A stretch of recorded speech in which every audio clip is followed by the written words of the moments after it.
Hi, welcome to part 6 about scripting.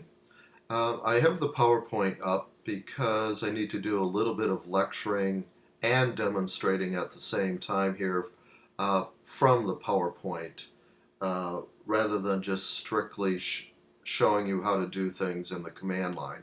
But we'll get to that soon enough anyway. Alright, going to click on slide 2 here. Couple of things. If you've got Windows 7 and you have the 32-bit version, you may have a program in there yet called Edit, E-D-I-T. You can use that to create your script files because what it does is it creates a plain ASCII text file. It's not in the 64-bit version of Windows because it's a strictly 32-bit program that won't run in 64-bit Windows. I don't know if it's in the 32-bit version of Windows 8. I've only got the 64-bit version of Windows 8.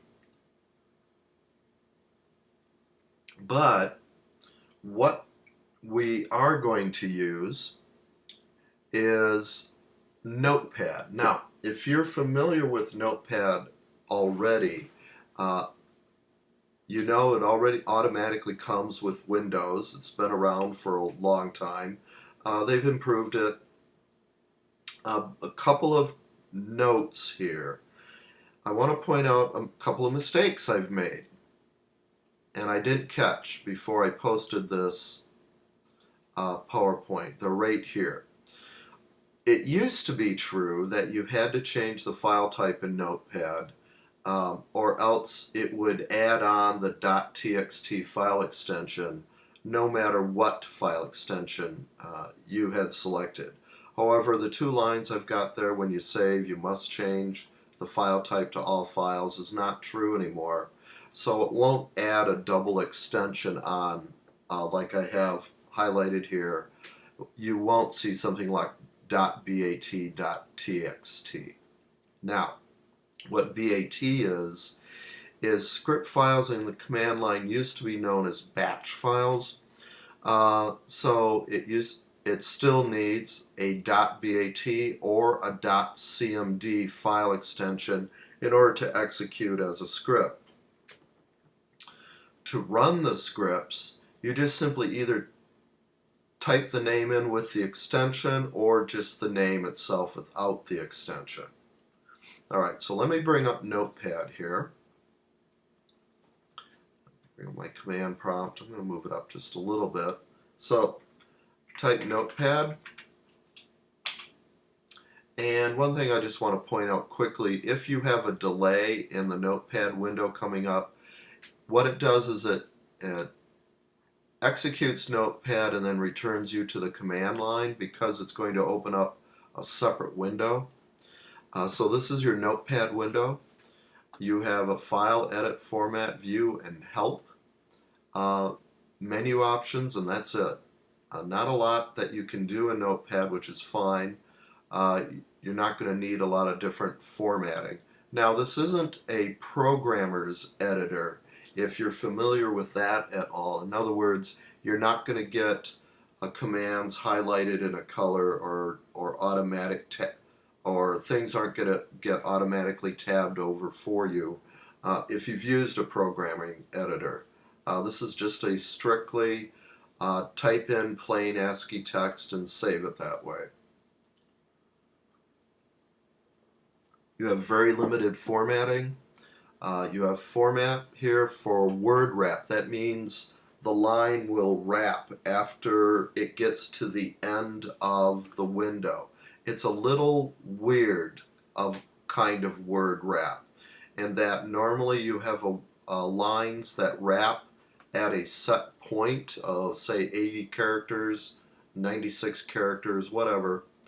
However, in Notepad, it wraps when it gets to the end of the screen. And so you can make the screen wider and then the line won't wrap until it gets to the new, wider edge of the screen. that should not be an issue for us. I don't think we're going to need to type in anything that's going to be this long. Certainly not in the demonstrations I'm going to be doing. Font, you do get some font styles and types that and sizes that you can change to. Again, we're not going to need them if we leave it as what's called consoles, I guess. That's going to work out just fine. So I'm going to click cancel here. To save, you go to File, and here you can click New or Control N, Open, Control O, or Save as Control S. Now, print's also got the keyboard shortcut Control P. So you can print from Notepad. Even though you can't print from the command line, there aren't any commands that allow you to do that. You can print from Notepad.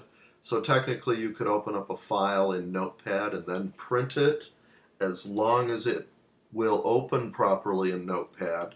Remember, essentially binary files like Word and Excel documents, you're not going to be able to view.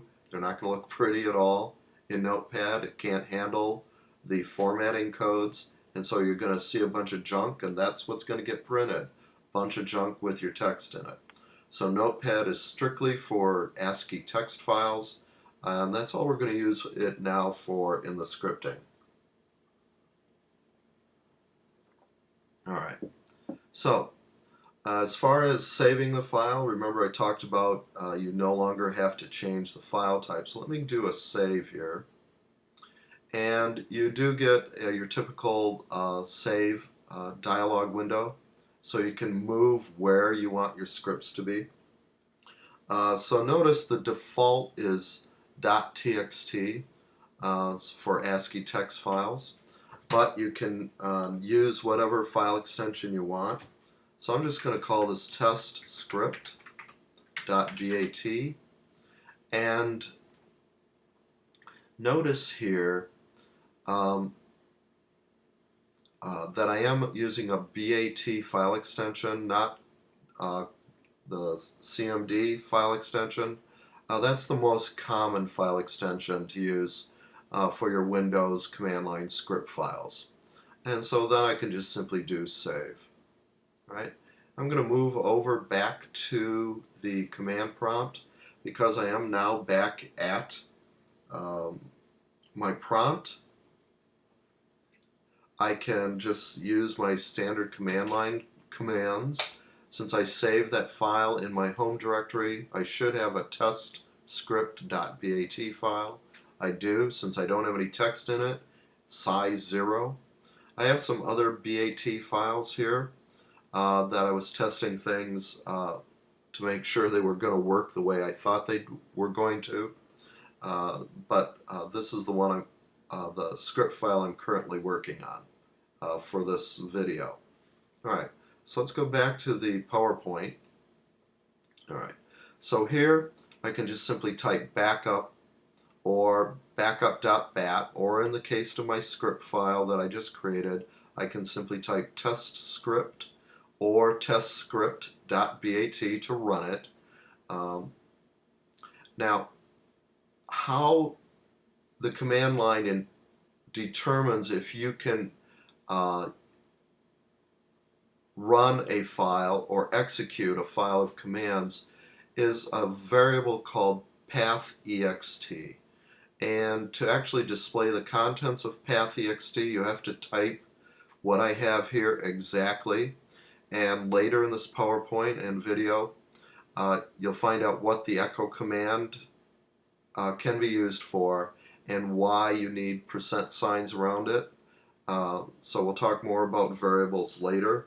But I'm going to go ahead, I'm going to use that command.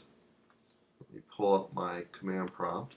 So we'll type echo %path.ext, hit closing percent sign, and what that's doing is it's showing all of the file extensions that can be executed from the command line that are considered executable applications. So we have and CMD. You have EXE, which we've already talked about is what applications have as an extension, my BAT, VBS for Visual Basic, VBE for Visual Basic Executable, JS for JavaScript, but JSE JavaScript Executable. I don't remember what WSF, WSH, and MSC are. I believe MSC is just basically a Microsoft script, basic script file, but I'm not sure. I'd have to look that one back up. All right, so getting back to the PowerPoint. Scripts can be as short as one line, or they can be a dozen of lines long. So let's just do our short script here to start with. Let me go back to my notepad. Now notice in the taskbar at the bottom here, notepad's running, so I can simply click down there to bring my notepad window back up. So I can just simply type date/T. So when you're creating scripts from commands on the command line, you simply type in the command exactly like you would type it in as if you were typing it on the command line. Now, one of the nice things about that is before you actually type up your script, you can experiment with the commands and see how they're going to work on the command line before you put them in a script file. So you can do a little bit of testing before you type things in a script so that you know how the command's going to work.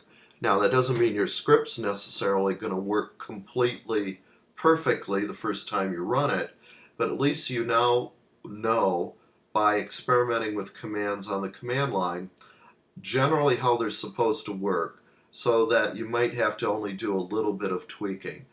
But you're also going to learn more commands that generally work better when you type them in a script file.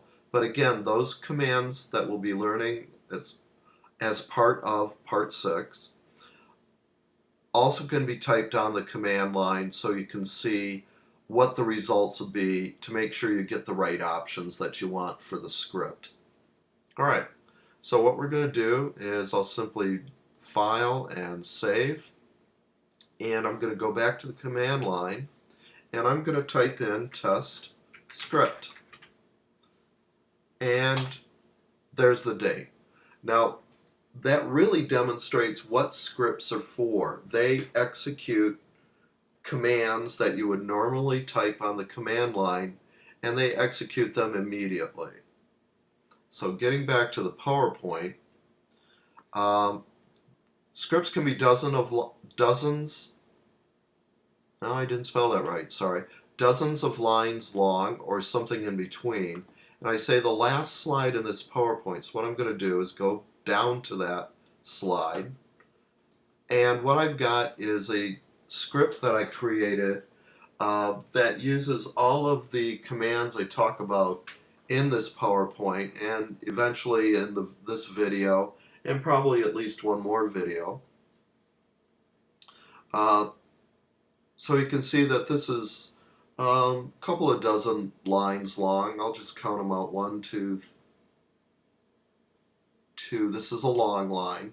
2, 3, 4, 5, 6, 7, 8, 9, 10, 11, 12, 13, 14, 15, 16, 17, 18, 19, 20, 21, 22. Well, almost 2 dozen lines.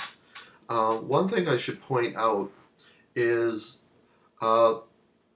when you're creating scripts, blank lines are ignored. So you can put blank lines in your script to help make it easier to read. You can group certain commands together, put a blank line and group other commands together just to make it easier to read.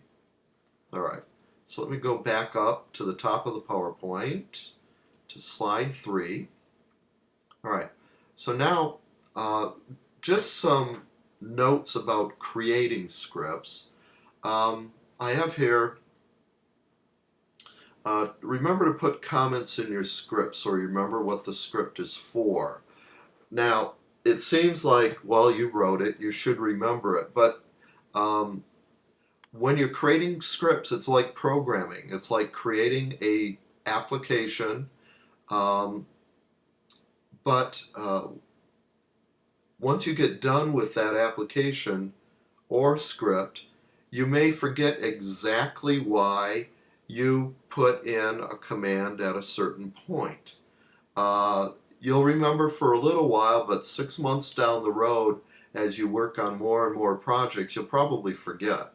So always having comments in your script to let you and other people who are going to come behind you and probably modify your script, you want to let yourself know and other people know exactly what the script is for and why you did what you did. As a programmer myself, I know for a fact that even though you generally remember what the code was that you wrote for a program, 6 months down the road after you've done several projects, you have to scratch your head a little bit. Well, why did I do that way? So you have to look at your comments and see. There may have been a specific reason you had to use a command in a certain way because it just simply worked better that way, but you may not remember why without the comments. All right. The other item here should keep your scripts in a separate directory.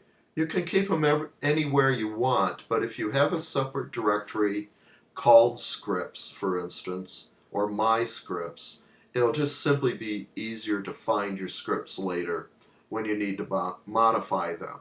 Plus, there's another reason for doing that, and we'll talk about that later as I talk about how to let the command line know where your scripts are so it can execute them. Sorry. All right, slide 4.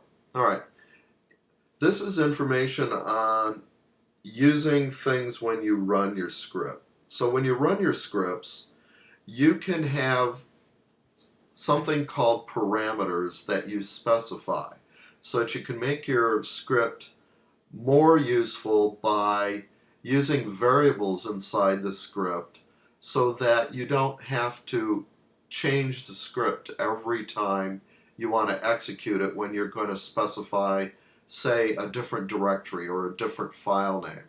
So you can specify what's called a parameter variable when you run the script and then simply specify what the script's supposed to use on the command line without having to change everything every time. They're specified like this example. So I'm running a script called backup, and in this case I might need to specify 3 parameters. So they're parameter 1, parameter 2, parameter 3. That's all. Now you can use as many parameters as you want, or make sense for not having to rewrite your script. Parameters are positional. That means when you use the parameters, that's why I have these parameters in the example numbered. The first parameter here is parameter 1, then the second one in the list is parameter 2, then the third is parameter 3, and so on. So when you're using those parameters in your script to actually use the value of the parameter, it looks like I misspelled preceded. Sorry about that. I'll have to fix that later. The number of the parameter is preceded by a percent sign. So, for example, if I were to type in backup Word documents course files, and Word documents and course files are my parameters, then parameter variable %1 would contain Word documents, and parameter variable %2 would contain the value course files. So to actually be able to use the values of the parameters, you use a percent sign before the number of the parameter.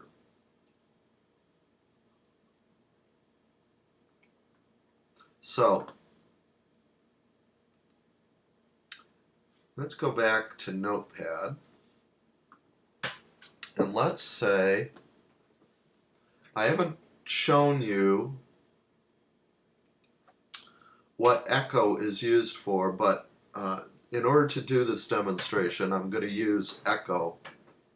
And what echo does is it displays whatever you tell it to display.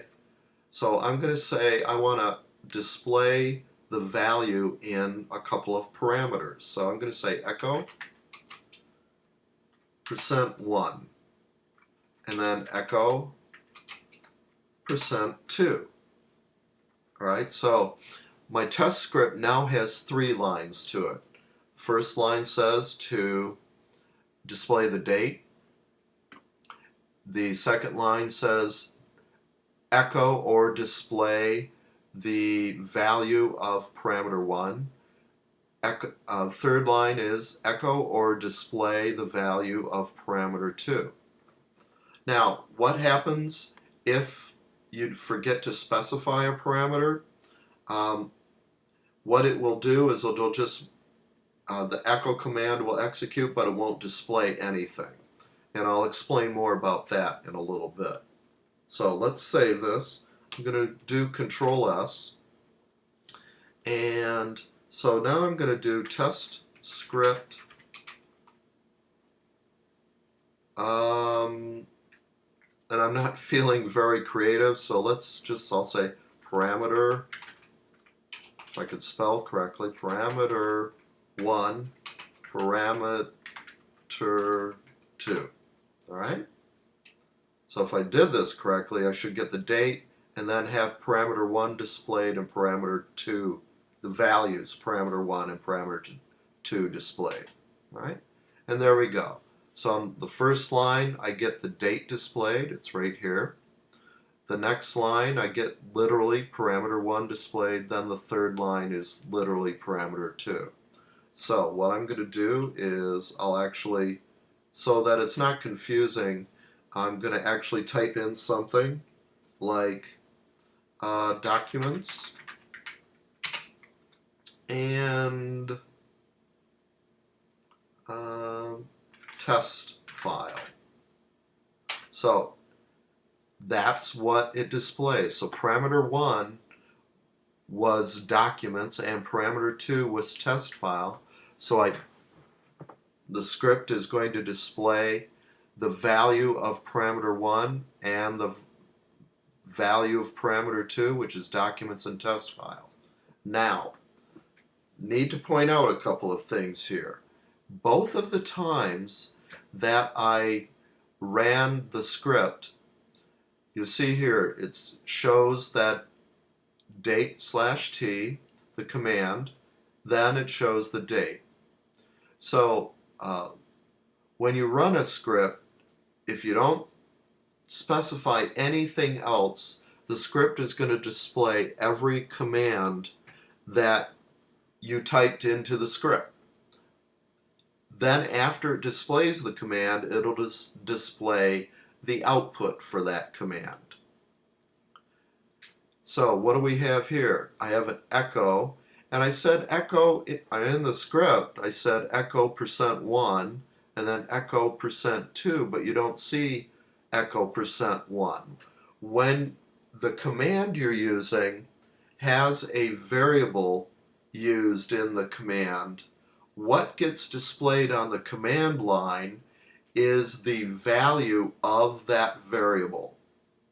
And then it actually displays the variable, or what do I want to say? Then the command simply displays the output appropriate for that particular command. So since I just simply have an echo, it shows that echo is going to display the value parameter 1, and that's what you see. Then the next third line is it's going to echo the value of parameter 2, which is parameter 2, and then you get that. So the same holds true for the next second time I typed in the script. I said test script documents test file. So I get my date. Second line is it's going to echo the value of parameter 1, which is documents. So when it displays the command on the command line while it's running the script, it substitutes the value for the variable name and shows you what the value is and then displays the value. Now if this were some other command, that's not simply displaying the value of the variable. You would still see the value of the variable substituted when it displays the command, and then the output here would be whatever the output is supposed to be for the entire command. Alright, so I hope that's not too confusing. Probably is, but if you play around with this, it'll be more clear. So this is one of those times when, to really understand what's happening, you have to play around on the command line and with scripts. Okay, now one other thing, the %1, %2, although we're going to talk about other types of variables, these are only used inside of scripts. So you can't, for instance, use %1 somewhere as a script as a variable for the command line.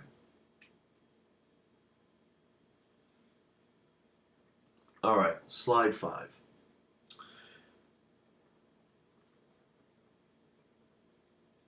So I was talking about parameters are positional. There's also a %0 parameter that you can use that always refers to the program name that is being used for the script. So in this case, for this example, since backup is the name of the program, the value of %0 is backup. So if I use this in my echo %1, if I go to my test script,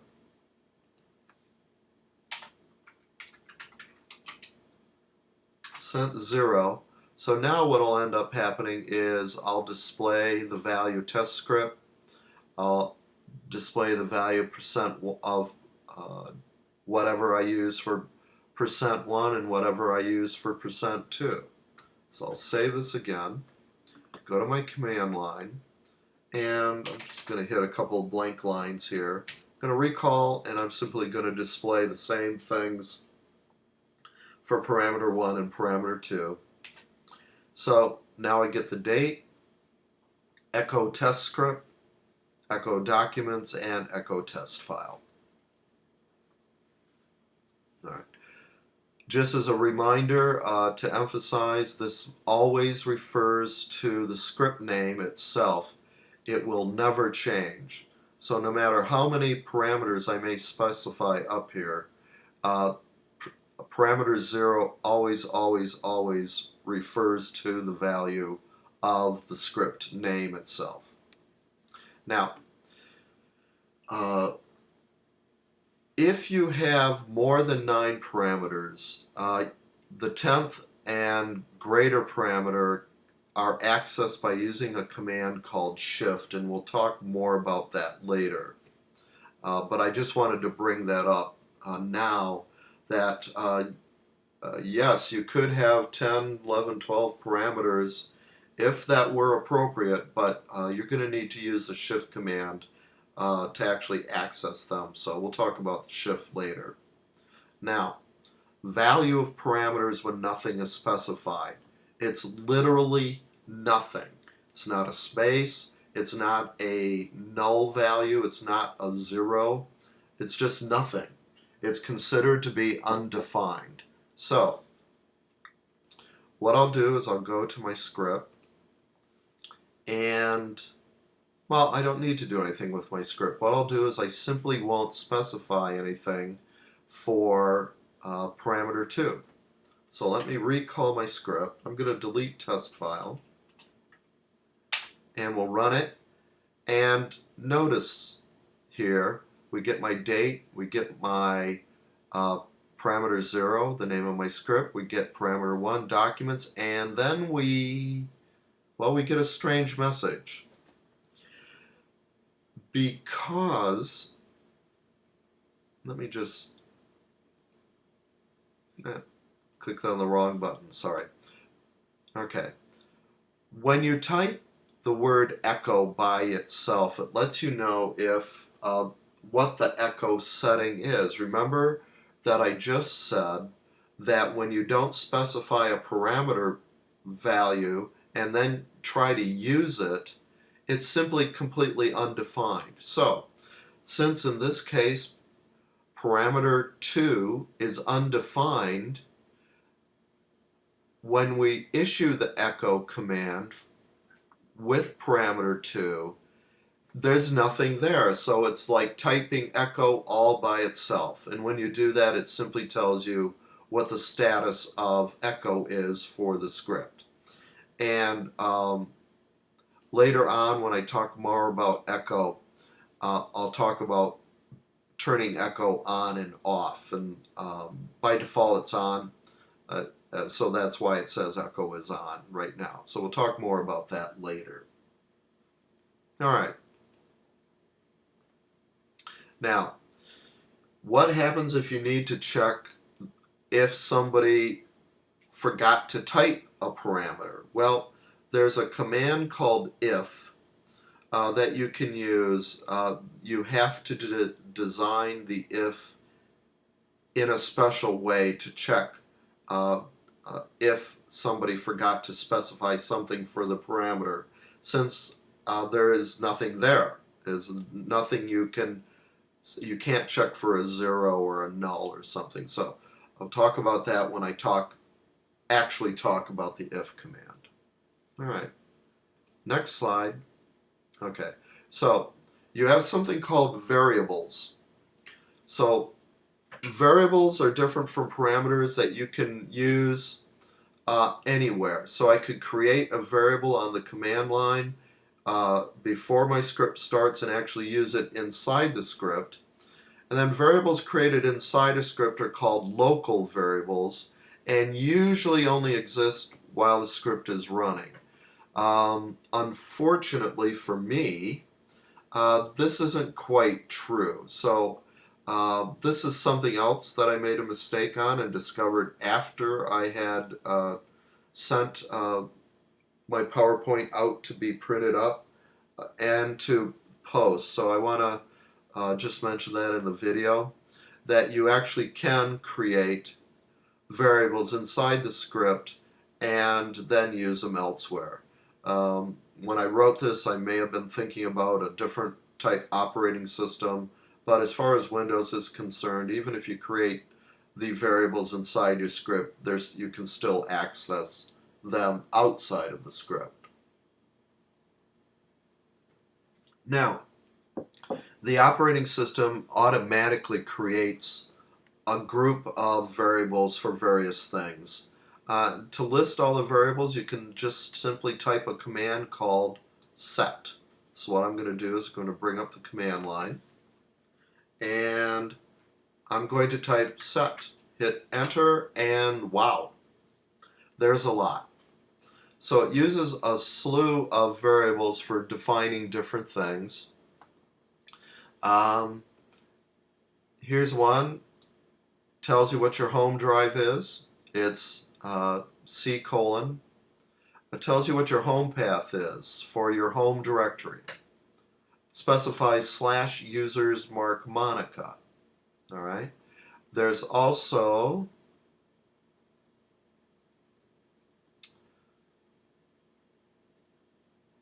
where your program files are located. Here's your prompt that we were fooling around with earlier. Gives you a different variable to specify where your home directory. This one includes your the drive letter. So this tells you exactly the absolute path name of your home directory.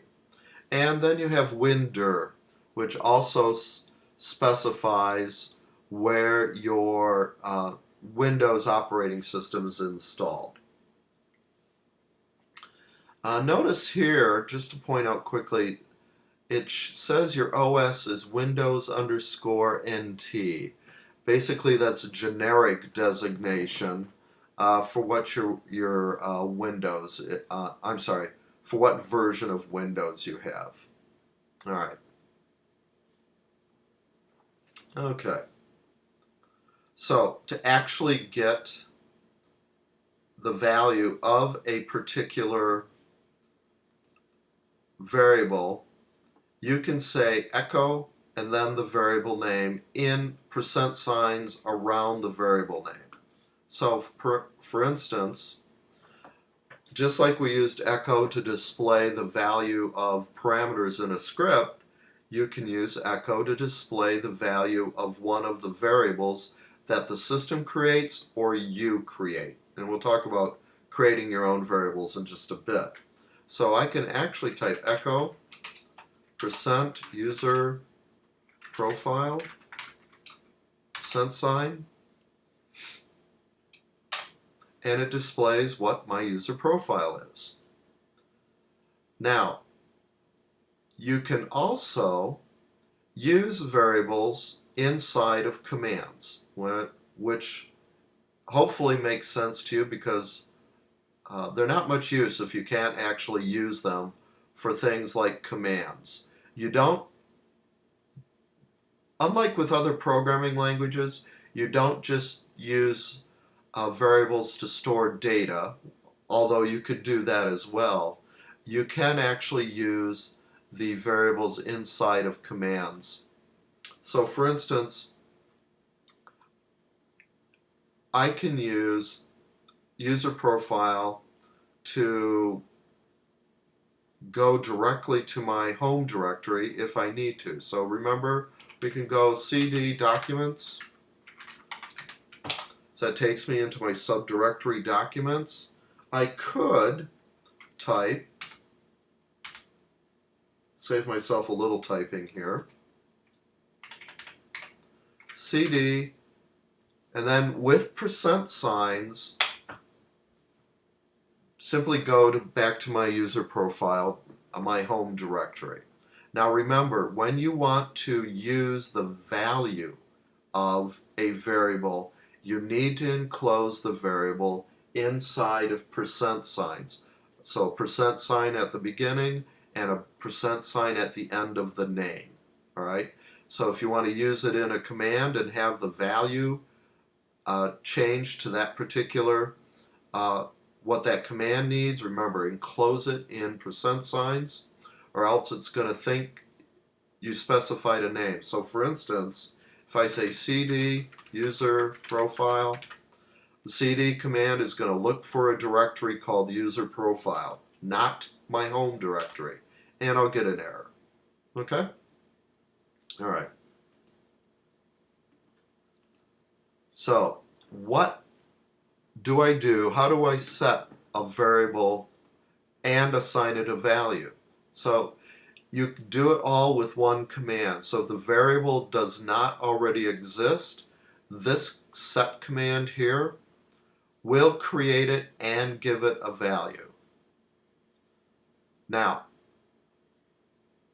if it already exists, it will change it to that particular value. One thing I want to emphasize is there's no spaces around this equal sign. There's definitely no space between the variable name and the equal sign. If you include a space on the right-hand side along with your value, then the space becomes part of the value.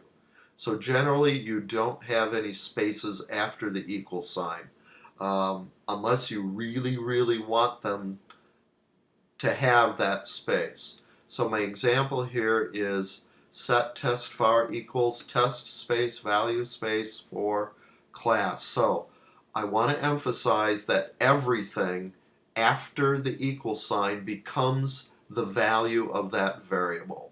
So if I actually use this example in my command, on my command line, so if I set test var equals, just so I get it right, test value for class. Test value for class. No error. And now if I use echo percent test var percent, remember when I want it to display or use the value of the variable, I have to enclose it in percent signs. That's the value right there. Okay? Now, there is a bit of a, not a glitch, but something you have to watch for.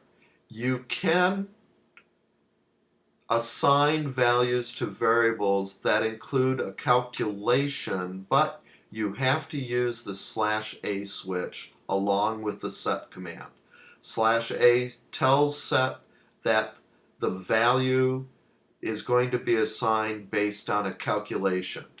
So first off, I'm going to do the demonstration without the /a so you can see what ends up happening.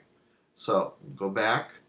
So if I set calc var equals 2 times 6, no error, echo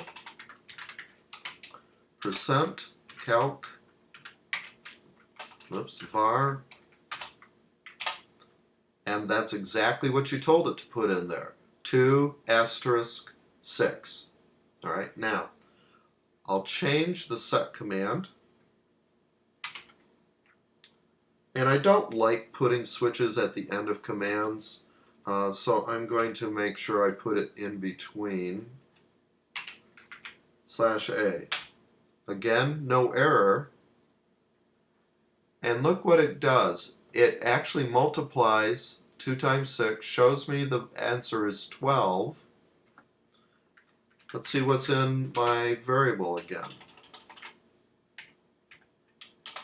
The value 12. Okay? Now notice one thing here. I included a space after 2 times 6. So you have to be careful about accidentally typing in spaces afterwards also. That's why I have a space here. Oops, I'm sorry. I'm thinking there isn't a space after it. I'm sorry. My apologies. I guess I'm just getting tired. So it does have a blank line here like it should. After it displays the echo command, it gives you a blank line. So I'm sorry about that. I'm tired. I was thinking screwy.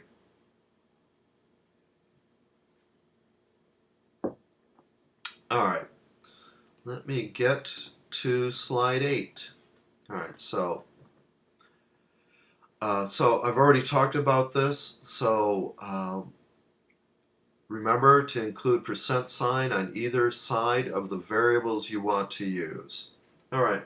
So we're just actually about 45 minutes into this video. I know you wondered if it was ever going to end.